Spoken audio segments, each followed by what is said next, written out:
It's the 𝗏𝗡𝗡𝗪. Did you see the 𝗏𝗡𝗡𝗪 tweet? I'm telling you what it is, guys. It's this tweet right here. All right, this guy says, can someone please explain to me what does far left mean? And look at what 𝗏𝗡𝗡𝗪 says. She says, it's conditional. If you are a Trump voter, the far left is everyone who is not a Trump voter. Within Democrats, at least to me, the far left are people that hate the Democratic Party even more than the Republican Party. They are about to find out there is, in fact, a difference. But dude, is that not the exact description of the far left? Dude, this is like TYT too. They hate the Democratic Party more than they hate the Republican Party. They do. Dude, Anna is like, we're facing down fascism. Civil rights are fucking going out the tube. She could die of sepsis. She doesn't give a shit about any of that. Her real enemy are the Democrats. And that's it. That's her real enemy. I mean, it's true, but I don't even think she's a leftist. I think some of the people have gone into a weird nether region of the left that is like right-wing tendencies. Yeah, she's not far left, but she hates the Democratic Party more than she hates the Republicans. She does. She's like willing to give the Republicans the benefit of the doubt, even though they have done nothing but be degenerates. But she will not give the Democrats the benefit of the doubt ever. Ever, bro. None of them. Dude, is there a single Democrat she even likes? She likes like Jon Stewart. That's it. There's like one guy. They don't even like AOC anymore, right? They like Bernie. Okay, they like Bernie. They like Jon Stewart. But I feel like they're even a little tenuous on both of them. But they don't like anybody in the end, Democrats got nothing. Zilch. Okay, zilch. And then at the same time, you have the Republican Party effectively calling the Democratic Party leadership's bluff on fighting the Trump administration. During the Biden administration, we heard Democrats talk about the importance of maintaining the legislative filibuster, which requires a 60-vote threshold to pass legislation. But then when push comes to shove, once a Republican is in the executive branch, once Republicans have some more power in the federal government, well, then suddenly the legislative filibuster doesn't matter that much. And you'll have Democratic leadership like Senator Chuck Schumer vote in favor of cloture, which allowed the continuing resolution to pass with a simple majority.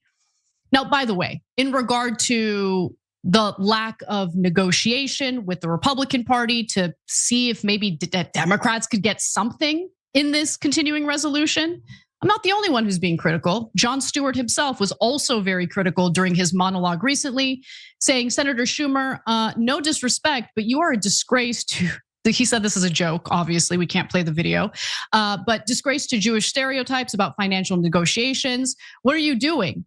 And those of you who felt like this was a total capitulation, Senator Schumer just felt like this wasn't the moment for Democrats to press their case because Trump is still too strong.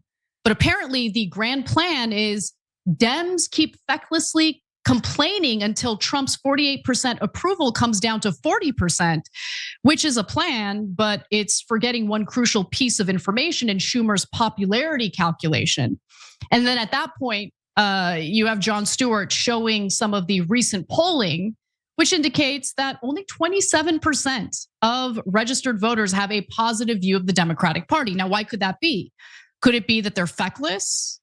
Could it be that they don't really represent anything, that they don't really fight for anything, that they've abandoned the working class in this country to the point where working class people have pivoted over to the Republican Party? Well, dude, I think that is a little bit of an extension. If I were to look at that 29%, the Democratic Party, here's the way I would assess that, because I know we've seen it. First off, the timing of that number coming out right now, right before the Supreme Court race that Elon Musk is sinking millions of dollars in Wisconsin, and these special election votes is suspect. Those numbers, I mean, dude, I know that there's obviously a whole bunch of people. The distaste for it is also tied up in the fact that they're kind of powerless right now, and everybody is real fucking scared and they want them to fight, and they feel like everybody feels like nobody's actually taking the fight. So that's in there as well. But a lot of it is tied to this huge disbelief. And of course, dude, I feel like the Gaza shit is still haunting. It's still haunting, and it's only going to get worse now that Israel is renewing their fucking carnage. But, you know, I don't know, man. The fact that while Trump is taking a beating right before these really important elections, all of a sudden the news media is running with, look at how low the Democratic approval is, when, dude, who cares what the Democrats' approval is right now, right? Like, they're not even the party in power. Why are we even talking about the Democrats' approval? Oh, I get it. You're trying to create a really, like, wow, we're fucked and we hate ourselves narrative, so nobody shows up in Wisconsin. So nobody shows up in Florida and New York in those special elections. Dude, the timing of that is just really suspect. There's no reason for the media right now to be assessing the Democrats' popularity. There isn't. They don't have any power. The fact that there's all this weird shit going on, there is actually no reason. Because when you think about it, it's like Trump's approval is falling. Bernie is out there fucking doing these amazing rallies, building like this groundswell of fucking support. But like, what are they doing? Jasmine Crockett is out there being a beast. AOC is out there being a beast. Bernie is going shore to shore in red districts. Tim Walz is out on the beat. And what is the media doing? Instead of the media showing us Bernie Sanders speaking and riling up 4,000 or 5,000 people, they're not even covering Bernie. They're running with stories of like the Democrats have a historically low, oh, everybody hates the Democrats. The Democrats are falling apart, right? You know what I'm saying? Like, that's fucking suspect. And that tells you a lot about this. It does. It tells you a lot that the media is not focusing on Bernie and AOC and Jasmine Crockett. The media is not running on all the stories of like Trump's falling numbers. The media is like, oh, the Democrats are historically unpopular. But like, dude, who fucking cares? Right now, the Democrats are in fucking lick your wounds and pull your head out of your ass mode. That's going to last for like another 6 to 8 months while they fucking get their bearings after getting a fucking boot right in the fucking testicles. But yeah, so I don't know. I don't put too much into that shit. It's just, it's amazing to me how time and time again, you see from Democratic leadership that they're more concerned with their own power than actually fighting on behalf of their constituents. Because make no mistake about it, Chuck Schumer isn't concerned about fighting Republicans in order to protect you. He is concerned about getting reelected. He's concerned about the midterms, electoral victories for the Democratic Party, which does nothing for you. Yeah, see, again, dude, it's not just the Democrats. All the politicians are concerned about getting reelected. All of them are. Of course, right? Of course they are. If they're not reelected, their career's over. So yes, their first concern is getting reelected. Absolutely. All politicians are. But it's not just Democrats. It is all the fucking politicians. That's why they craft those votes. That's why they let the districts that are trying to stay winning vote no on shit. That's why Pelosi was so good at her job, because the districts that needed to vote no or needed to vote yes in order to win, she was able to get the votes around them. So yes, all the politicians, and it's not just Democrats, but that last thing she said about if the Democrats' electoral wins in the midterms, that would be huge for all of us in fucking stopping Trump. That is a big deal. That is a fucking major deal. It is a major deal.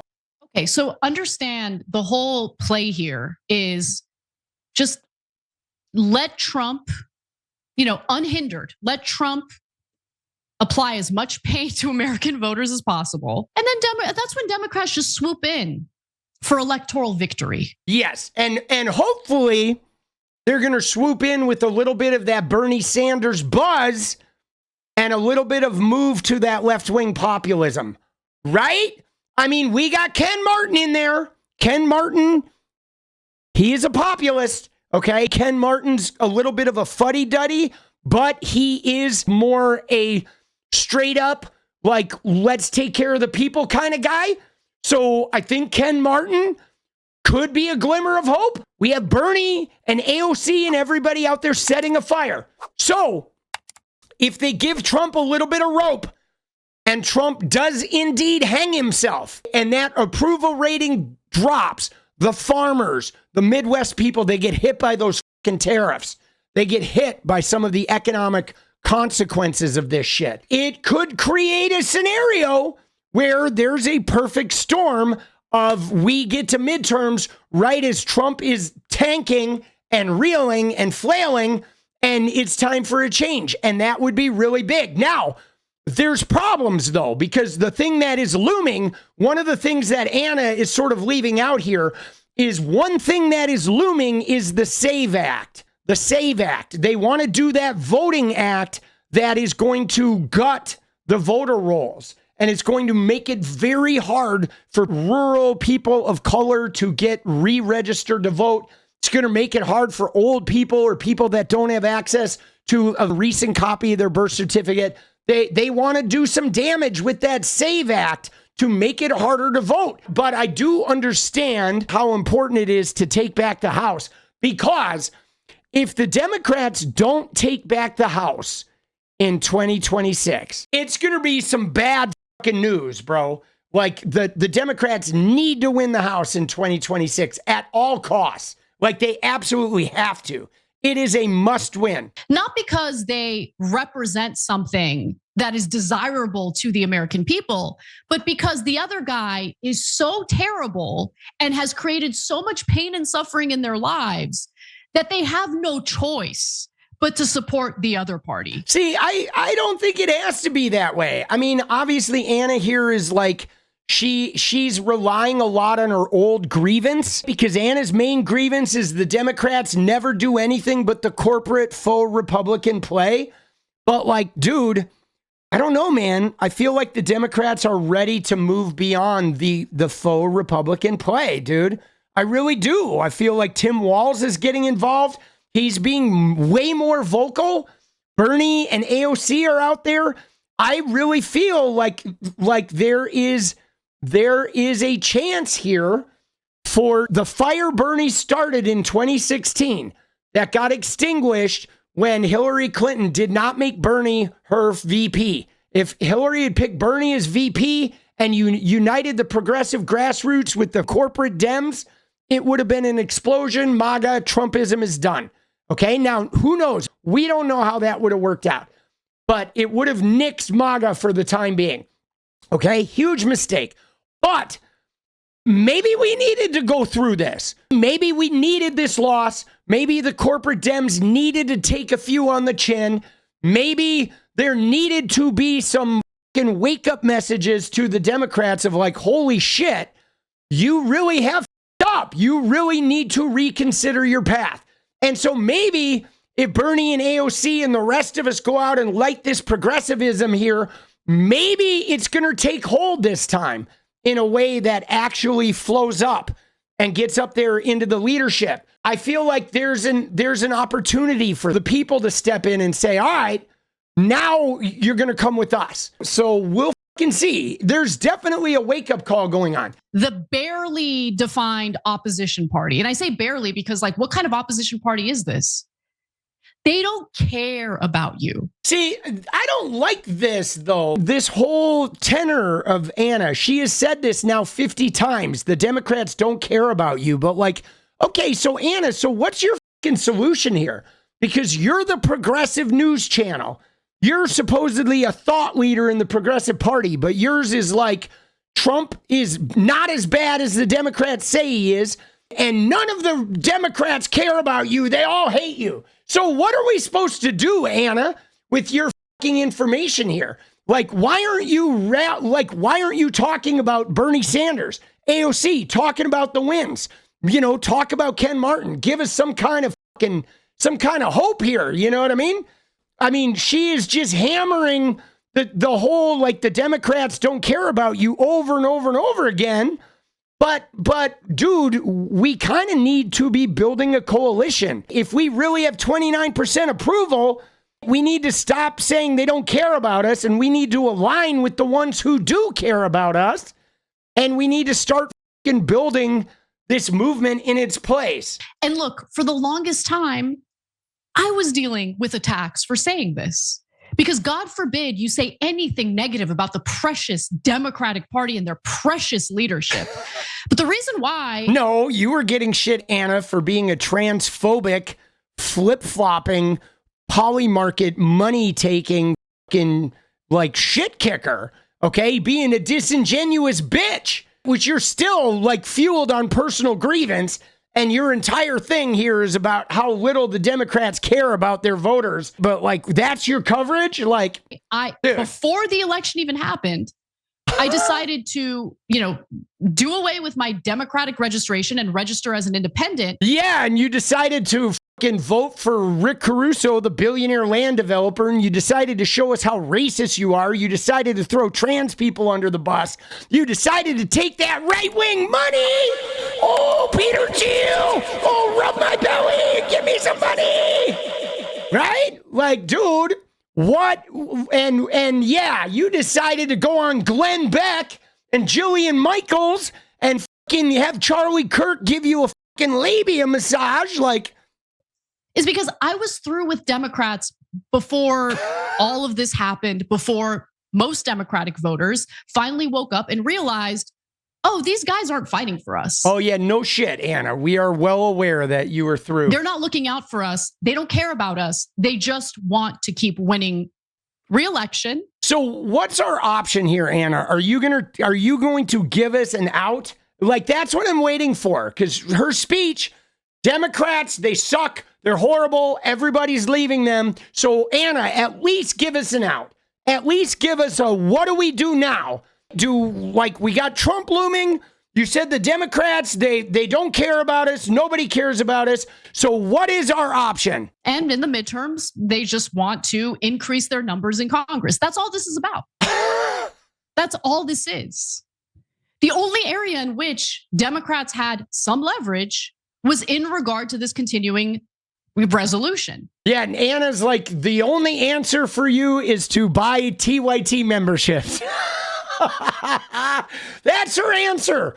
The only thing that can save the world right now is if you buy TYT memberships, right? I mean, dude, please buy our shit. Please put our fucking videos on like autoplay on like 20 fucking computers around the clock. Please, for the love of God, give us some money and it'll all be okay.